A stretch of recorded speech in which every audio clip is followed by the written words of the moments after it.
Mark, you have a 2-0 lead, same lineup tonight. What was the difference in the game for you?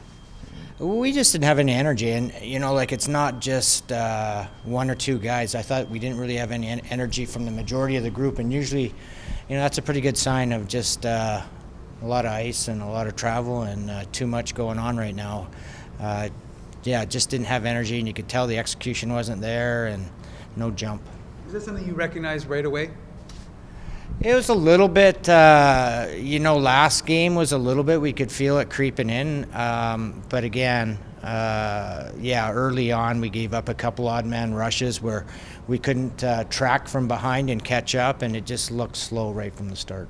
So, we don't talk about fighting very much in hockey, but Tyrell Bauer seems to be cornering the market on fights for you guys.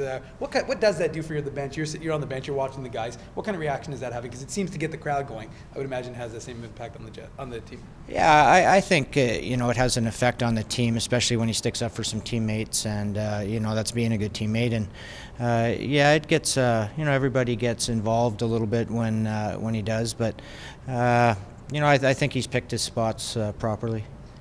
I know you gave up the one with 2 seconds to go on the power play, but overall, your PK, I think, is top 6 in the AHL. So you must be liking overall what it seemed to continue to do, especially when you're losing guys like Evan Polai and Cole Meyer and Jansen Harkins.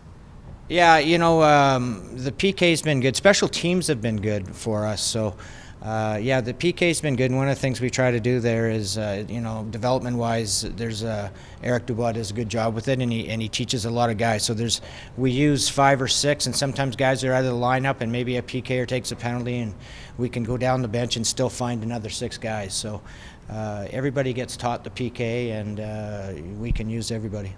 Do you have any updates on the guys who were missing, Jansen Harkins, Evan Polai, and Cole Meyer? Well, yeah, not really. They're all day-to-day guys, so they're all skating. They're all going to skate tomorrow, so we'll just see where it goes from there. With respect to the goaltending, I know you used Oskari now 5 games in a row. Was there a plan there? Technically the Toronto game doesn't really count because it only was the first period, but in terms of not kind of alternating between him and Arvid, what's the thought process behind that? Yeah, I just think, it creates a little bit of competition. Like, we don't want to just continuously go on and off and do the automatic rotation where it doesn't matter, how you play, you just get back in. So I just wanted to run with Oscar here for a little bit and see how he took it. So, and he's played well. Tonight's not a real great example. He didn't have much in front of him, but he's played well.